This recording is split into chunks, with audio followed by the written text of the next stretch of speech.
How's it going, everyone? Welcome to my Arena Silver tier list. We're going to be looking through S tier, tier 1, 2, 3 and 4, as well as synergy only. Okay, so S tier and tier 1, pretty much auto picks. They're very, very good and always going to be quite decent. Then I'll comment on the other ones as well if there's anything important in there, and synergy only can be very important to comment upon. So without further ado, let's give it a go, shall we? To start our tier list, we're going to look at the S tier cards, and the first one is Roach, 4 strength, neutral, that comes out when you play a gold. Now, in Arena, you'll have a lot more golds, and he's just a good way of thinning your deck, get an extra value for when you do play a gold. And Arena is all about tempo, so more value you can get with one play, you know, Dandelion, Poet, with Roach into Vilgefortz to burn something into an Ale or something. You know, it's all about those big, large amounts of plays like that. So he just also thins your deck, gets rid of some of the chaff, while also just giving extra tempo to play. So he's a great pick, and, you know, the more of these, the better usually, because that means you get loads of them out in one play, which is just great. So next up, we've got the Toad Prince, and this is another card which is just an amazing choice to have. He's 6 strength, but then he'll thin your deck because you'll draw a unit and then consume a unit. It allows you to get rid of the chaff, getting rid of those bronzes that you maybe chose but didn't actually want. You know, like let's say 7 strength things or 10 strength things that don't really fit with your overall theme, but you can chomp on them and get a really nice, powerful Toad Prince. So it's a very powerful play while also thinning your deck, which is just great. And you'll notice consistency is going to be key here for Arena. Now, there is a weakness to this, as well as the next card we'll see, which is Geralt Professional. It is sometimes taken so that it can destroy cards like the Toad Prince and the card we're going to see next, which is Osrel. Osrel is another really good card because you can pretty much guarantee a large unit in any graveyard. You can deny stuff from the opponent. That's not normally necessary in Arena, but it's just a really good card, really high power play. But again, Geralt Professional counters all of these really strong plays like Osrel, Giant Toad or Toad Prince, and Ghoul and stuff like that. So you do have to be careful about that particular card, but it's still a very good play nonetheless. Next up, we've got Prince Stennis, a very nice card because again, it thins your deck, gets other cards, and you know, you can start getting some value when you play one particular card. You get more stuff. It gives them armor as well, which protects them against weather. You can use him to protect yourself against weather and stuff like that. I guess the only negative with him is that you don't quite know what you're getting. So sometimes your deck could have something in there that you're relying on, that you can pull in some other way, and you don't want to pull it yet, which makes Prince Stennis a little bit of a dangerous place sometimes. You might get a buyer early on, so you can't really play him and stuff like that. So you do have to be slightly careful, but he is generally a really good pick in Arena. Silver Mages are going to be very important in Arena. Even if people are not really choosing weather as much as they used to, the fact that if someone does have weather and you don't have a way to clear it, you are going to struggle. You're gonna really struggle. It could easily be a loss. So I mean, if you see one of these, you take it. You always take it. Now, not all of the Silver Mages are actually in S tier. Deathmold is, because first of all, he's got a clear. He's got an Owl's Thunder, and that's the real thing you're looking for. Owl's Thunder is really good. Torrential Rain is okay, you know, it's an option, I suppose. Not the best one, but Owl's Thunder to get rid of these pesky Imler of Sabbaths or engine cards, even though they're being reduced now. Still very good to have the 9 strength Owl's Thunder damage removal. So next up, we've got Ida Amin, another amazing Silver Mage to choose. She's got an Owl's Thunder, which is just great. She's got an Impenetrable Fog, so I think that's slightly better than Deathmold's Rain. So she is probably one of the best Silver Mages for the removal aspect, and she also has a Clear Sky. Abaya is also a very good Silver Mage to choose. Clear Sky, Torrential Rain is there, but Arachas Venom, this does more value than Ida and Deathmold with their Owl's Thunders, so she can be very good. I generally prefer Owl's, but Arachas Venom does more value, so if you're just going for pure value because they didn't have anything worth removing, she's a very good card. Okay, and so she's automatic pick. So Silver Mages are automatic picks. Now the next one is Vanhemar. So as a Silver Mage, Vanhemar is also a very good one to choose in the S tier rank. He's a value one, not a removal one. He's got Biting Frost, probably one of the better weathers, Clear Sky and Shriek, which can do a maximum of 12 value, 2 damage to 6 targets. So it's a little harder to get off that Shriek. than Abaya's, but still quite useful in long rounds. And be aware that anyone who has Frost or Fog, so I think Ida Amin has Fog, these guys have a little bit of synergy. So Biting Frost can work well with Wild Hunt units and stuff like that. And the Fog can work well with Ancient Foglets, Monster Nest and stuff like that. So a little beneficial there on those ones. But all these Silver Mages are S tier in my opinion. The only one that's not is actually Grimace, and he appears in tier 1 because of his tertiary choice of Blood Curdling Roar, which is just a maximum of 10, and it's not as good as any of the other value and removal, so he'll appear in tier 1. So for my final pick of S tier, we've got Joachim de Witt. Even without any spying synergy, still very good card. His synergy deck gets bronze or silver units, much like Prince Dennis. The negative is you have to be careful if there's some cards that maybe you don't want to play too early. Like if you don't want to play your Silver Mage very early on in a round because there's no reason to, you might have to hold back on playing him. But apart from that, he's just really good. Okay. Now, I just want to mention that there are some cards which are kind of S tier, but they rely on the synergy, so they will appear in the synergy only section as well. Okay. Right, so we're into our tier 1 section now. Now, I would say that tier 1 is still very, very, very good. Okay. Absolutely, this section is still really, really good. I just wanted to differentiate the S tier from these ones for small, minute things. If you see one of these, they're still very much auto picks. And the first one I've got here is Morkvarg.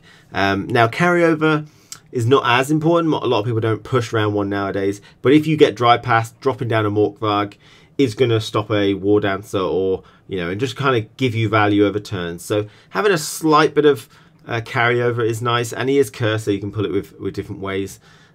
So it's nice to have a Morkvarg, but it's not absolutely necessary if you plan on doing a lot of Dry Passes round 1.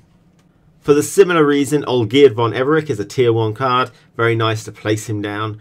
But if you don't intend to actually, you know, really push round 1, or you don't not really fussed and you don't think War Dancers are going to happen, there could be better cards in the S tier. You know, if you get a choice between him and one in the S tier, other ones could take precedence, but he's still a very good card in my opinion. Carryover is still very important in some respects. We've got the Last Wish. Now, this is a really nice card just because, again, it gives you a bit of choice and consistency and thinning of the deck. Now, it is a spell and a special card. There are ways to reuse this. You'll have to look out for that type of synergy. Things like Yennefer Enchantress, if that's what she's called now, I think, could reuse this. But most of the time, no doubt, you'll probably just be playing this. If you get Ethne at the end, you can reuse this card. So it's just a nice card for the ability it can do. It gives you nice choices between your bronze, silvers or golds, and you'll have more golds than silvers in your deck, so hopefully that'll be quite useful for you. It's a nice card, and look out for synergies to be able to reuse it, but none are massively evident. You know, items are used a lot, alchemy is used a lot, but spells not so much. In a very similar vein, we've got Nature's Gift, where you play a bronze or silver special card from your deck. You know, this is a good card again for thinning, or if you've got a Scorched, you can get it whenever you want, stuff like that. Obviously, it requires that you've got some bronze or silver spells that are actually worth going for. But again, there's not an awful lot of ways to tutor this particular card. Eastern Grim Outlaw is a good way to do that, but it's just a good card because it allows you to get what you want when you want it, providing you've got those cards. But yeah, generally good deck, but not as easy to tutor as maybe other things like items and alchemy, like I've mentioned before. And next up, Reinforcements. This is again just a really good card because it allows you to get what you want. Soldier, Machine, Officer and Support is quite broad, so you get a really nice amount of choice. And it really pulls the really good cards like we've mentioned in the S tier. Prince Dennis, Joachim de Witt most likely, Pavko Gale. You know, all of these really good cards that help you just get your tempo going and thin your deck and all that kind of business. This card can pull. It's a tactics card. This is slightly easier to tutor with the likes of John Natalis or Letho Kingslayer and stuff like that. So there's a couple of more ways to pull tactics than possibly spells. So just bear that in mind as well. So we've got the Monster Nest as an organic. There's a couple of ways to pull it, but it's just a really flexible card. You're going to be using it primarily for the Ghoul, most likely, but you do have access to Ancient Foglet, Drowner, and Rock Fiend, which are all secondary choices if you've got the bit of synergy that'll work for that. So it's a nice flexible card to choose for pretty much any deck.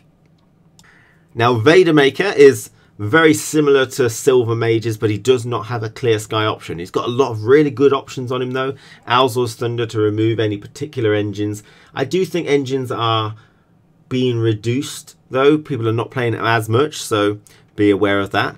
But he's got Biting Frost and Impenetrable Fog options. So he's got good weather, he's got good Alzor, he's got good fog. He's a decent pick for flexibility's sake. So we've got the Champion of Hov. Just a really solid removal tool, like a mini Seltkirk. You can remove things which are about 11 value, 11 strength on the board.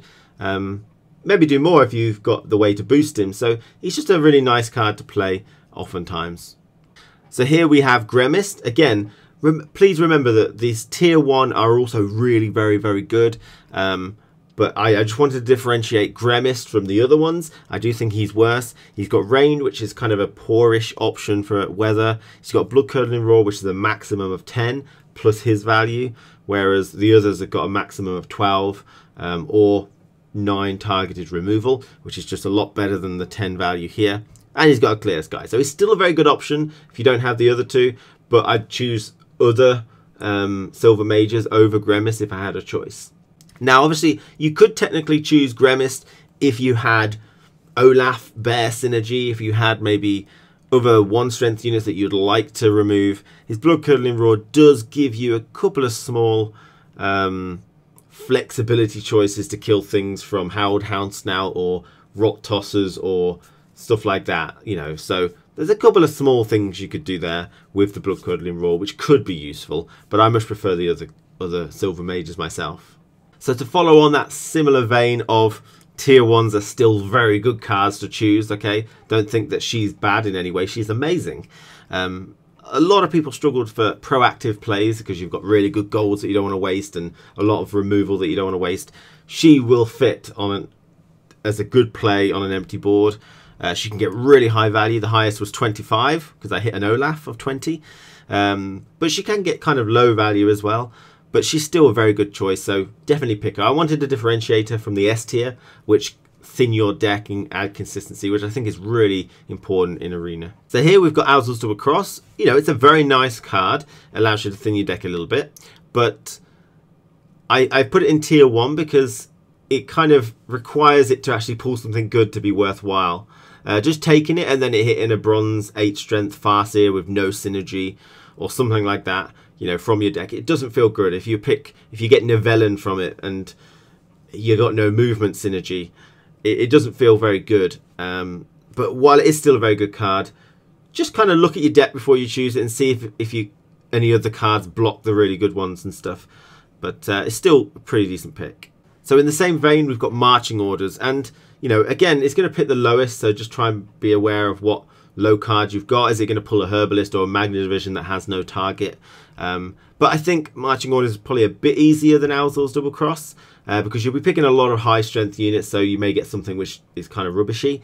But I think for low strength things, you are going to be picking Alvan Scouts and Slave Drivers or Priestess of Freya, knowing you've got a target. So I think it's a little bit more consistent, this card, but it's, you know, still very good. We've also got the Strigger. 6 strength, deal 8 damage to a non-monster unit. There's plenty of non-monster units in Arena. And, you know, the 8 damage, you probably want to try and get it on an engine card if they play it. And there's not really a lot of monster engine cards around. I would say it's an Ancient Foglet and Imlerith Sabbath. Imlerith Sabbath is a big deal if you've got this as removal. But generally speaking, the Strigger always finds a target. And, you know, if they play some particular engines, you can remove them outright, which is nice. So it's still a very good card to choose. It's cursed, so if you get the Heim, you get a bit of synergy there. If you get Skjar, you get a bit of synergy there. Tutorage. So, you know, it's a very good card in Arena. So here we've got the Ornamental Sword. Create a bronze or silver Skellige Soldier and strengthen it by 3. I've been finding this card to be very good. You know, creating Jutta on Damun is really nice, especially at 16 value or 15. But there's a lot of other choices as well. I mean, a lot of the Skellige soldiers are pretty high value, and then you strengthen it by 3, which is really nice. If you've got any resurrections, it works as well. So I find this just a very good card. It is an item card. Items are probably one of the easier things to tutor in Arena with the likes of Pavko Gale and Kian and stuff like that. So I think this is a really nice choice. Right, we're coming close to the end now. We've got Golgat. Basically a 17-point play. Whenever this unit is damaged, deal 2 damage to self. So it's obviously going to be your final play for a 17-point silver, which is a very good amount of strength. Again, it's a monster card, so Geralt Professional can target this. But it's just a really good card, especially if you've got things like Crush on Crate as your leader card, or Alzor's Double Cross, or things like this. It allows you to pull this with some consistency, and it'll be like a 19-20 point play, maybe like 25 with your leader. So it's a really strong card. You play it at the end of the game as a big power play. It's really, really, really good. So as my last card of tier 1 is the Dazbog Runestone. This is the Nilfgaardian one. It's absolutely by far the best runestone you can pick. It's an alchemy and item card, so really easy to tutor with the likes of Pavko Gale, Kian, Vesemir. Okay, and there's really not too many dead cards in this whatsoever. Nilfgaard have some of the best silvers in the game, so it's a really good choice. The other runestones, however, are in lesser tiers. So before we go into the lower tiers, let's look at synergy only, because a lot of these cards are S tier, tier 1, but they just you need to make sure that you've got something that will work with them, otherwise they are just useless. So we've got the likes of Sheila. You need special cards for her. You got is it Maralorn? You need a Bronze Death Wish. There's even if you've only got 1 Bronze Death Wish, it's still worth taking it. The same for a lot of these. If you've only got 1 option, just make sure you mulligan that away.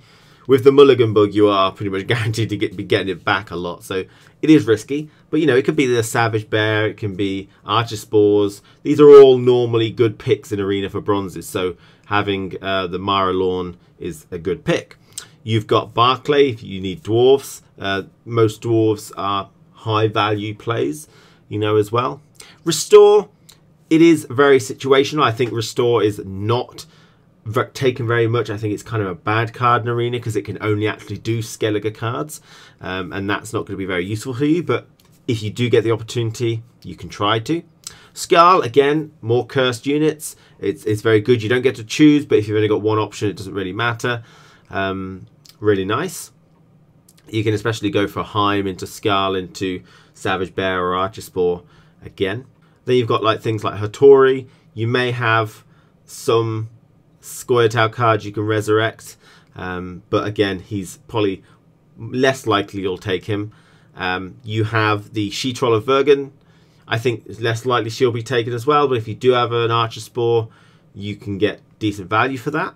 But then you've got things like Pavko Gale. He is an amazing choice if you have runestones or Elven Blade or items for him to pull. He's a very good card to choose. We've got Paulie. Again, you need dwarfs for him. And then we've got cards like Vijef to pull maybe a machine reinforced trebuchet. And we've got, obviously, Sabrina that can resurrect a cursed unit. So I'd say Pavko Gale, Skarl, and Maralorn, possibly Sheila are the best ones here. But the other ones are synergy only as well. Okay, so we're on to tier 2 now. Now, I do want to say that the cards in tier 2 are still good cards, but maybe they take a little bit more restriction. They're not as good as tier 1. And I wanted to just kind of, even though I think that their value is still very close together, you would still pick these cards. I wanted to just move them away. So a brief overview of some of these. Decoy, obviously it requires that you have good targets for it. White Frost, with Weather, you kind of need to go in with it or don't really take it.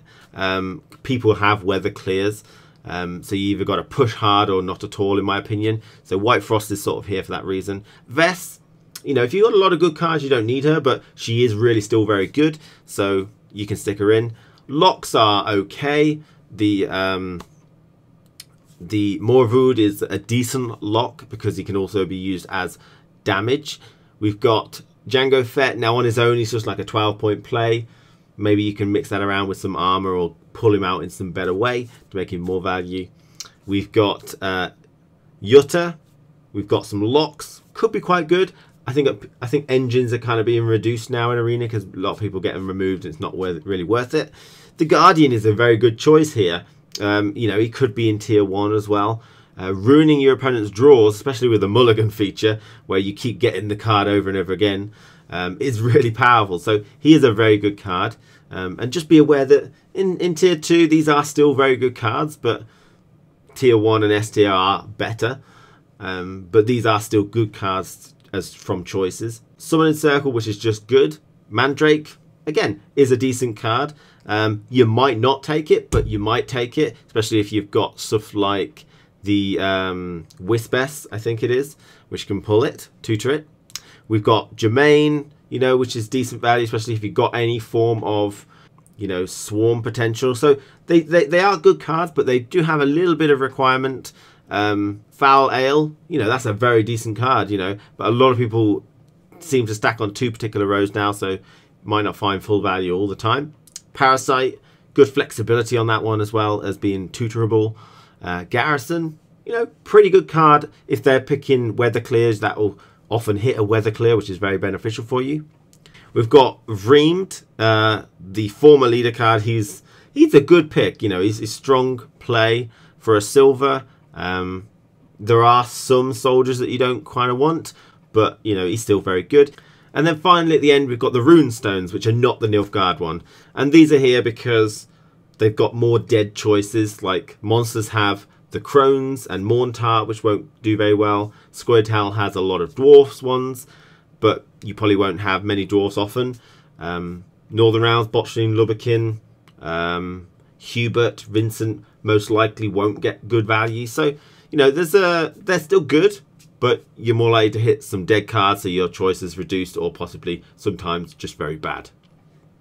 Okay, so the best ones here out of this lot are probably, you know, the Guardian, Vreemed, Vess, and maybe some of these tutorial cards, but they're still very good. Just worth taking into account there are some requirements in order to pick some of these cards. Now we're into tier 3, and you know, you will be forced to pick some of these cards. Now a lot of these cards are still good cards. You'll be noticing this with the silvers. They don't really become massively crap. They're still very much very good, but you'll be forced to pick some of these. But they do require to sort of like just see how the game goes, see if they're useful. Like Scorch is probably quite good. You'll have to see what kind of value you've got on your side of the board. If you've got a lot of Yoahims, probably don't do it too much. Hailstorm could be great, you know, but then again, if they don't stack too well or they play into round 1, it's not going to be too useful. You've got a lot of locks. Cleaver can be good, but you can't guarantee getting him. So there's a lot of really nice cards here that you will just have to sort of choose. You know, if I haven't got many locks, maybe I could take one. If I need the damage, then maybe I can do that. If I've got a lot of removal, don't take Hailstorm or Scorch. If I've got a lot of pure removal anyway. You know, still very nice, a bunch of cards here, but some less usable than the ones we've already saw. So here we are with the tier 4 cards. These are the bottom of the barrel. You probably won't pick these very often. You will be forced to pick them sometimes, and sometimes you may voluntarily do so if you've got a lot of synergy already to support that particular card. Like Nivellen, for instance. You know, I think he's terrible, just 10 strength and move some units around. If you've got no synergy with that, then what's the point? But, you know, if you've got an Elven Archer that's stuck on the board, or you've got a Pit Trap or something like that, it can be really good. We've got the Witches that muster, you've got the Crones which muster, generally bad picks because you can't guarantee getting the rest. People have done it though, so props to them. You've got Aelian, Lubberkin, Pavetta, kind of bad cards. You're not going to get full synergy from Hubert.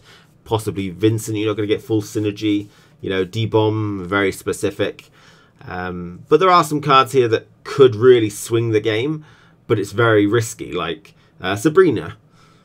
Could be a really cool card. You probably won't pick her most of the time, but if you've got a lot of movement with it and, you know, you can try and set it up as the last play and just dominate, you could try it, you know, give it a go. Mahakam Horn, if you've got a lot of dwarfs, it could work. You know, Giant Boar could be really good.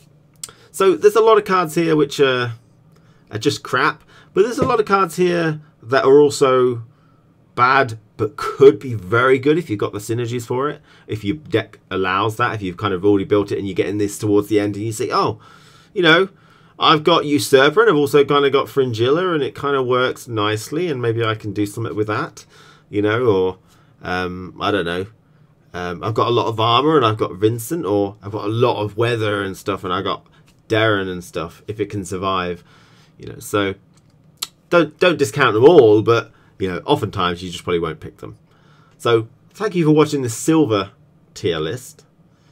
You know, it's just a general guide. It's pretty hard to you know, fit them all in, but I'm pretty happy with mostly how the guide went.